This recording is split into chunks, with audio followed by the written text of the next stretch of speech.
I've always disliked the night shift. There's something unsettling about staying awake when the world is at rest. But when I accepted the job running the Midnight Ferry across the Missouri River, I wasn't in a position to be picky. I was broke, desperate, and tired of hopping between dead-end jobs. The pay was reasonable, the hours were consistent, and the isolation seemed manageable, or so I thought. The ferry, an old, creaking vessel called the Midnight Voyager, was my only companion during those graveyard shifts. Its metal hull groaned with every gust of wind, and its engine sputtered as if on its last legs. Most nights, I transported only a few passengers, insomniacs, late-night travelers, or locals avoiding the busier daytime crossings. The job seemed straightforward. Until I learned about the rules. On my first night, the previous ferry captain, an older man named Franklin, handed me a piece of paper with a list of instructions. "Stick to these," he said, his tone grave. "And don't ask questions." The rules were as follows. Never leave the ferry unattended, no matter what you hear. If you notice ripples in the water, turn off the lights and remain silent.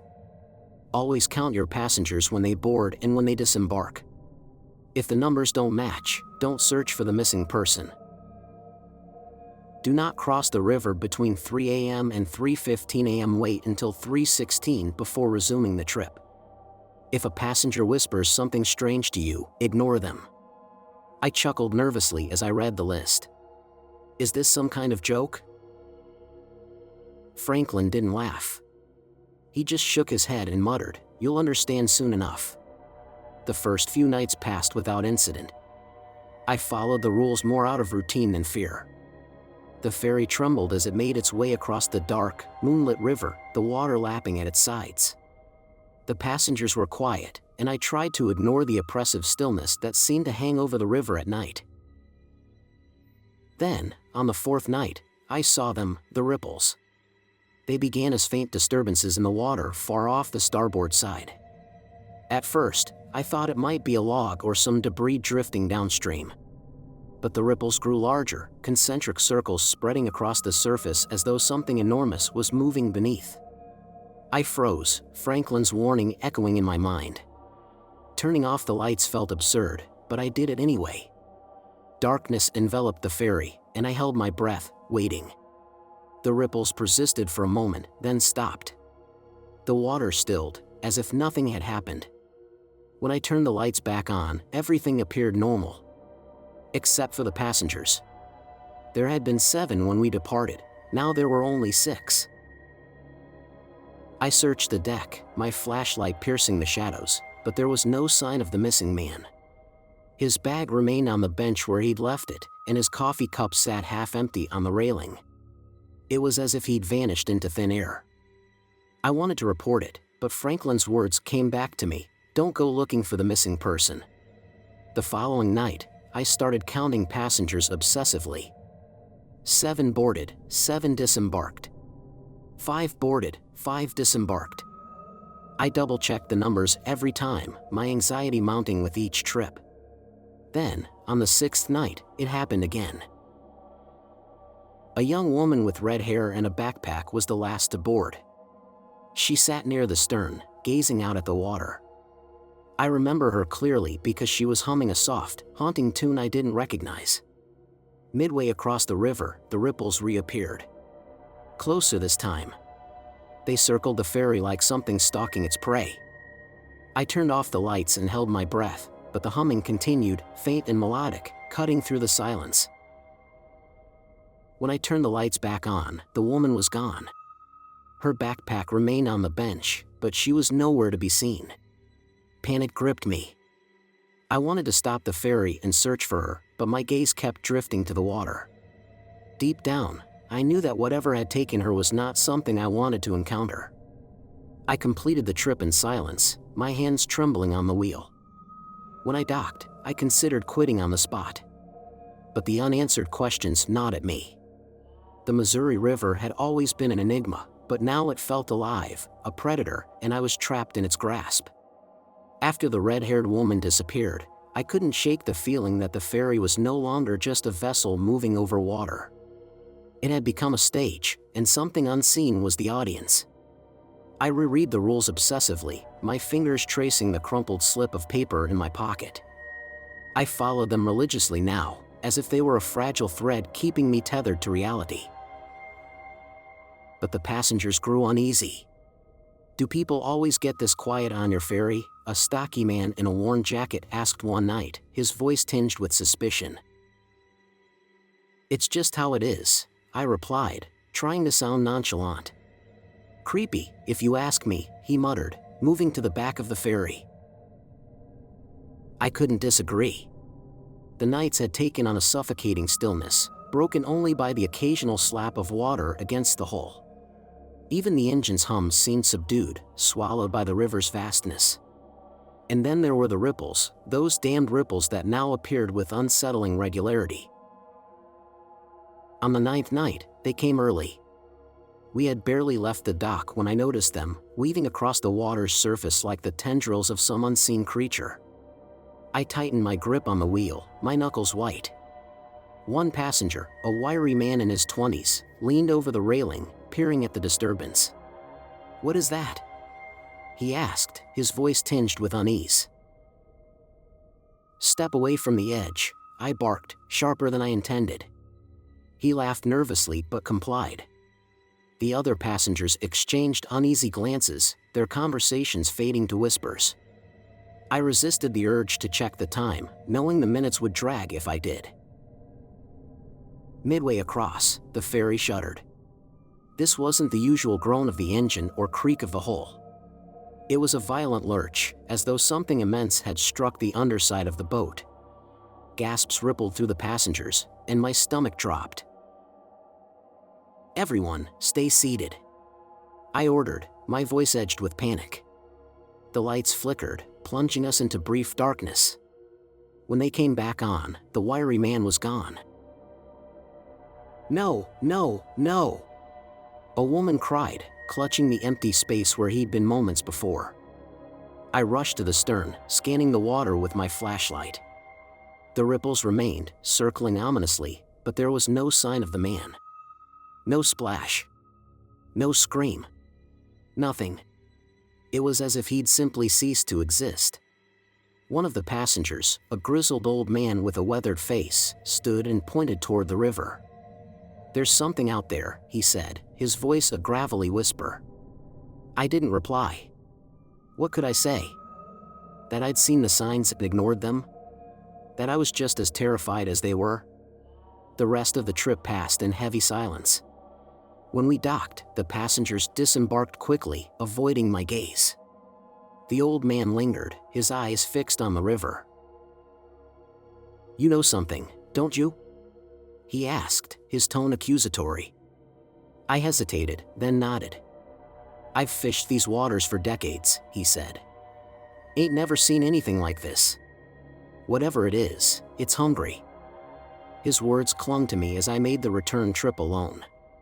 The ferry felt emptier than ever, its creaks and groans amplified by the silence. I stared at the water, half expecting the ripples to return, but the surface remained eerily still. When I docked, Franklin was waiting for me. "You've seen it now, haven't you?" he asked, his tone heavy with concern. I nodded, my mouth dry. "What is it?" Franklin's expression turned somber. "Nobody really knows. Some believe it's a ghost. Others think it's something ancient, something that's been part of this river for centuries. But whatever it is, it doesn't want to be noticed.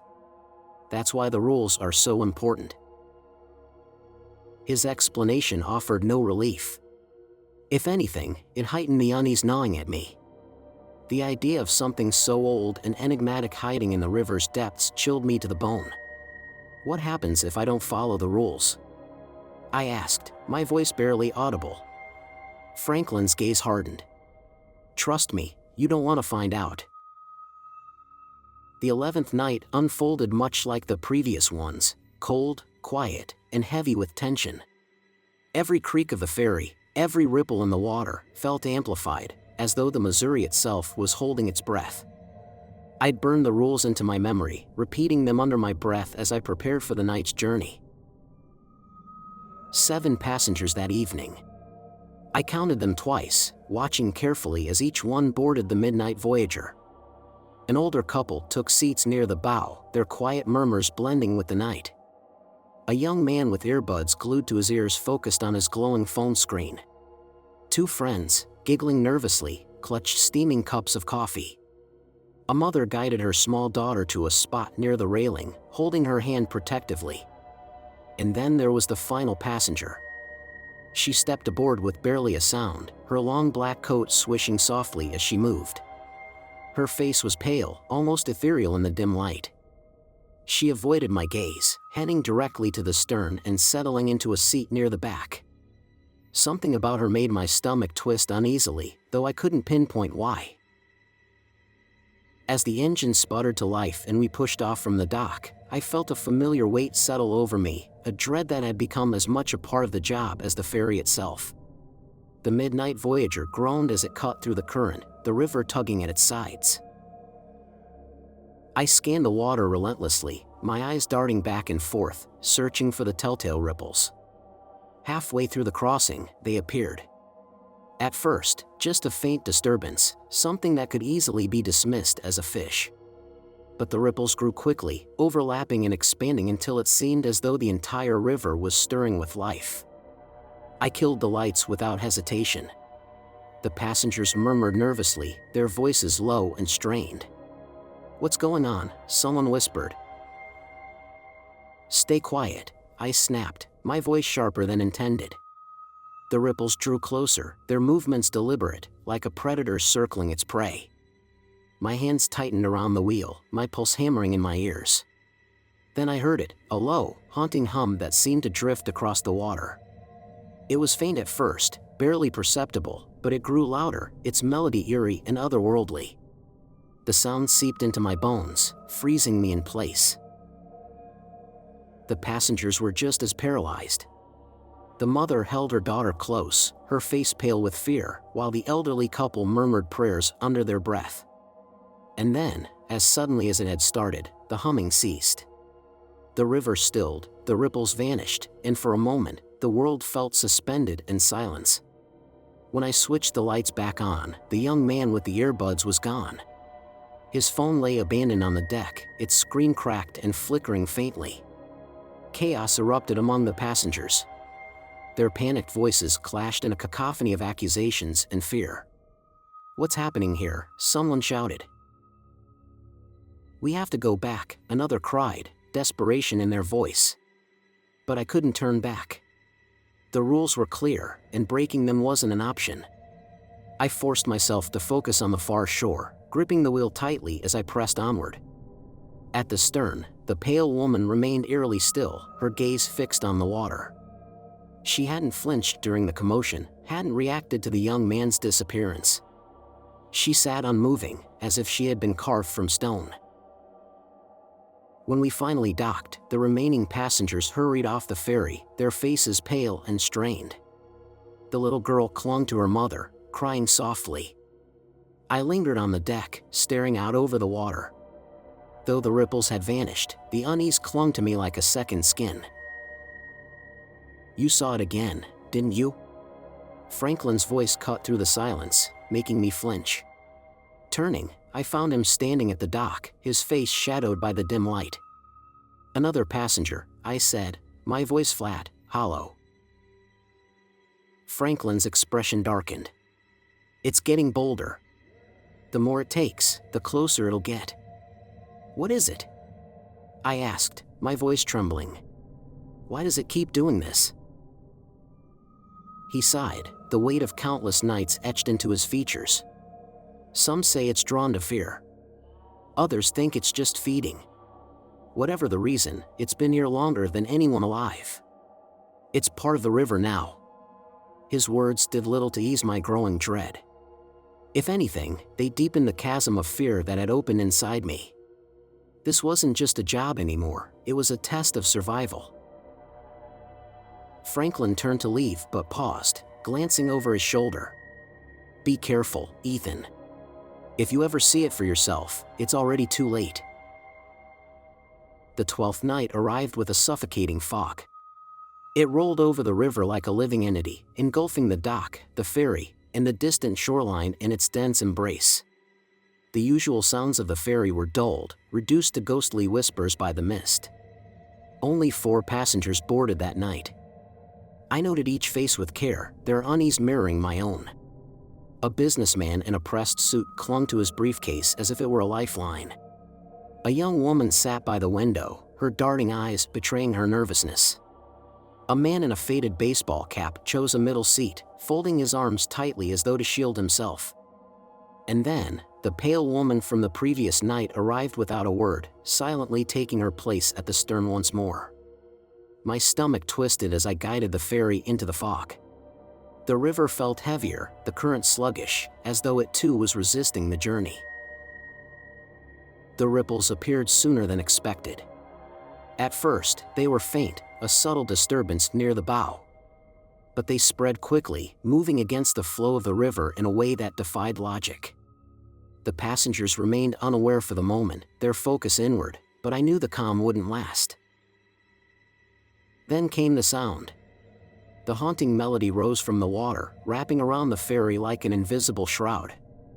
It was louder this time, more insistent, and it reverberated through the air, through my bones, through the core of my being. The young woman near the window pressed her hands over her ears. "What is that?" she whispered, her voice trembling. "Stay calm," I urged, though my own voice faltered. The businessman shot to his feet, his fear etched plainly across his face. "We need to turn back," he demanded, his voice shaking. "We can't," I replied, gripping the wheel so tightly my knuckles turned white. The ripples circled the ferry, slow and deliberate, their movements unnervingly calculated. The hum grew louder still, almost unbearable, pulling at me like the call of a siren. "Something's out there," muttered the man in the baseball cap, his eyes glued to the water. At the stern, the pale woman remained eerily still, her gaze fixed on the river's surface. Suddenly, the ferry lurched violently, sending the passengers stumbling. The businessman's briefcase tumbled to the deck, and the young woman let out a piercing scream. I fought to stabilize the vessel, my hands slick with sweat. Then, without warning, the lights went out. The darkness was absolute, the fog devouring every trace of light. The passengers' voices rose in panicked confusion, but I couldn't focus on their cries. My eyes were locked on the water, where a massive shadow glided just beneath the surface. It was too large, too swift to be anything natural. My breath hitched as I watched it move, its shape obscured by the murky depths. The businessman's scream tore through the gloom. I turned just in time to see him vanish, yanked backward into the darkness. His briefcase lay open on the deck, papers scattering like leaves in the wind. "What the hell is going on?" the man in the baseball cap shouted, his voice cracking with panic.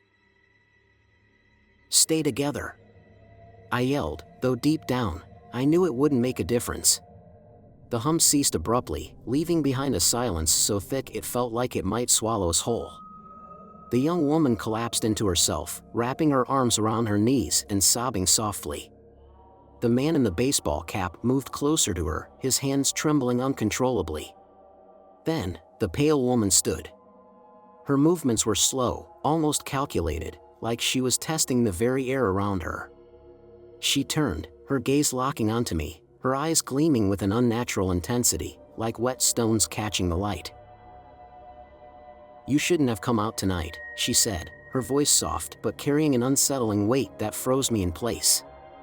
Before I could respond, the ferry lurched violently again, nearly throwing me off balance.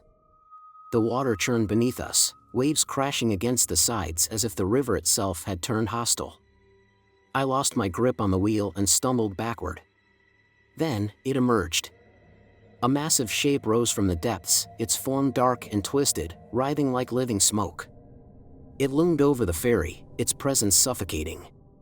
Though its shape was indistinct, its eyes burned with a cold, predatory light that froze the passengers in their tracks. Screams erupted, but they were swallowed by the deafening roar that followed. The sound wasn't just loud, it was overwhelming, as though it vibrated through the very core of the boat, through the air, through us. And then, Just as quickly as it had come, it vanished. The ferry stilled, the fog began to thin, and the dim lights flickered back to life. The businessman's seat was empty. His briefcase lay open on the deck, papers strewn across the floor like autumn leaves scattered by the wind. The young woman and the man in the baseball cap clung to each other, their faces pale and hollow. The pale woman, too, had disappeared. I docked the ferry in silence, my hands trembling as I powered down the engine. The 2 remaining passengers disembarked quickly, their eyes darting nervously toward the river as if it might reach out and claim them too. I lingered, staring at the water. The ripples had vanished, but the oppressive weight of dread clung to me like a shadow. The next night hung over me like an unspoken threat.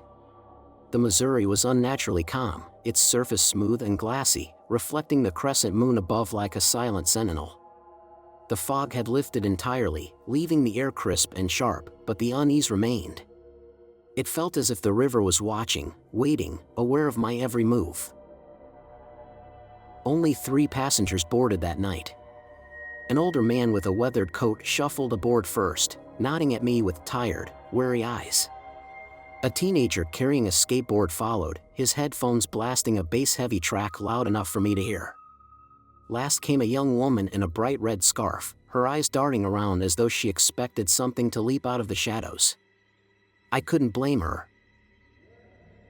As the ferry pulled away from the dock, a familiar tension gripped me. The rules were etched into my mind like warnings carved into stone. They felt less like rules and more like survival tactics now. The trip began quietly. The passengers kept to themselves, staring into the dark waters or huddling against the brisk night air. But the sensation of being watched grew heavier with each passing minute. Halfway across, the ripples returned. They started near the bow, faint at first, like the softest disturbance. Within seconds, they were everywhere, spreading and converging in unnatural, hypnotic patterns that defied all logic. My stomach churned as I flipped off the lights, plunging us into blackness. The teenager yanked off his headphones, his head swiveling in confusion. "Hey, what's going on?" he asked, his voice tight. "Stay quiet," I whispered harshly. The young woman in the red scarf gripped the railing so tightly her knuckles turned white.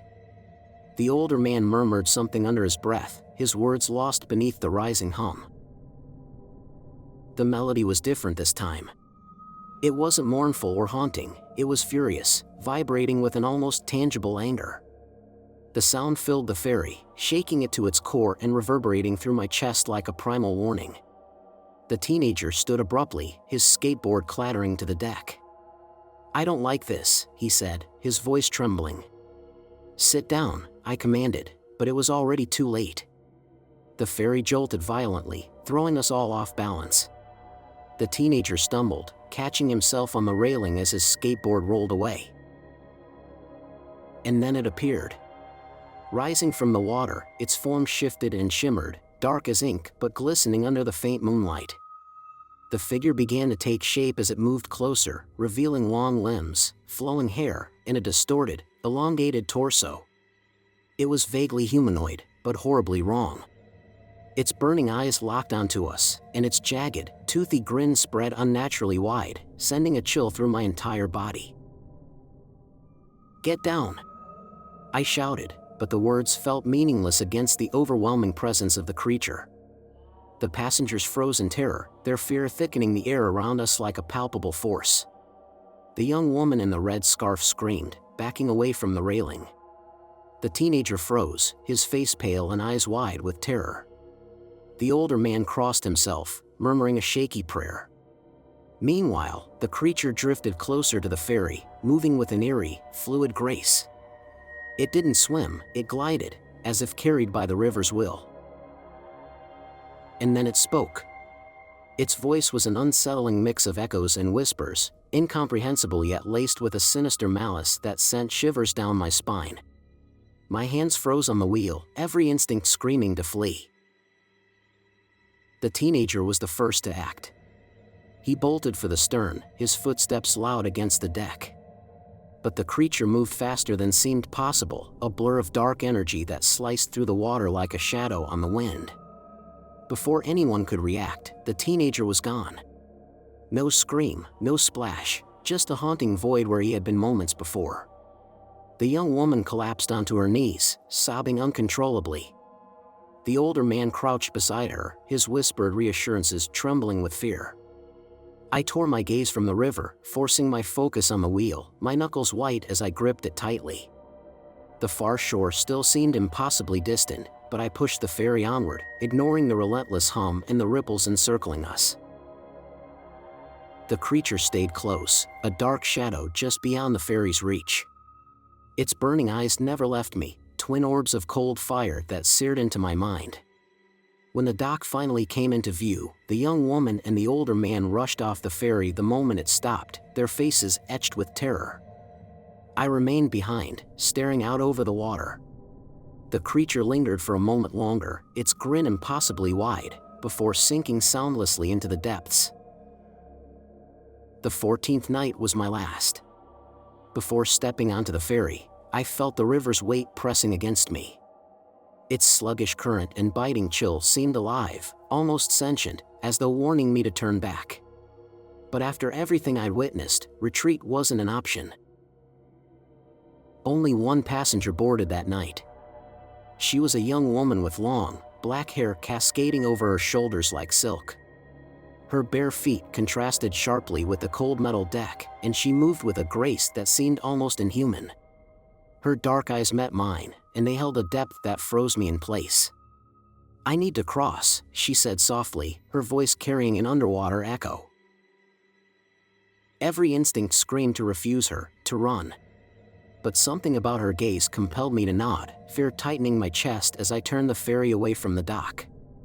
The engine hummed loudly in the oppressive silence.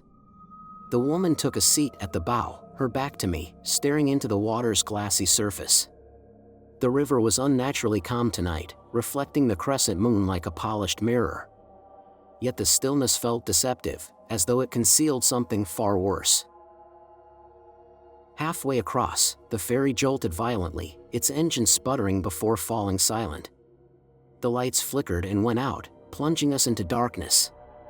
The moonlight cast faint shadows across the deck, long and shifting. The woman stood, her movements deliberate, almost leisurely, as she turned to face me. "You've done well," she said, her voice resonating with an otherworldly power. "You follow the rules, Ethan. But rules only take you so far." My throat tightened, and my voice came out as a hoarse whisper. "Who are you?" She smiled, a chilling expression that froze the blood in my veins. "I am what waits beneath," she replied. As she spoke, the water around the ferry churned violently, its smooth surface breaking apart to reveal swirling shadows rising like ink through the depths. The creature emerged, its form shifting and vast, a serpentine figure of pure darkness. Tendrils of shadow writhed around it, and its glowing eyes burned with an icy intensity. Its jagged teeth formed a grin that stretched impossibly wide, filling the air with an oppressive, suffocating energy. I couldn't breathe or move as it loomed over the ferry. The woman stepped closer, her bare feet silent against the deck. "You've seen my work," she said, gesturing toward the river. "The lives I've claimed, the souls I've taken. You've been my ferryman, Ethan, guiding them to their end." My knees buckled, and I clung to the wheel for support. "Why me?" I croaked. Her expression softened, almost pitying. "Because you obeyed. You followed the rules, became part of the river's rhythm. But now your service is over." The creature let out a deafening roar, shaking the ferry to its core. Shadows stretched toward me, cold tendrils brushing against my skin. I braced for the end, but the woman raised her hand, and the darkness stilled. The creature's burning gaze fixed on her, unmoving. "You've earned your freedom," she said, her voice slicing through the tension. "But freedom comes with a price." The ferry lurched forward, the engine roaring back to life. The lights flickered on, their harsh glow revealing an empty deck. The woman stepped back, her form dissolving into the shadows as the ferry reached the dock. The creature vanished into the water, its glowing eyes fading last. When I stepped onto the shore, the ferry felt like a distant memory, its deck empty and lifeless. The rules still hung by the wheel, their edges damp and frayed, but they seemed meaningless now, mere whispers of a much darker truth. I left the dock that night and never returned. Yet, the river doesn't let go so easily. I still feel it sometimes, in the silence of the night, in the whisper of the wind. It's waiting, watching, calling me back. But I won't answer. Not again.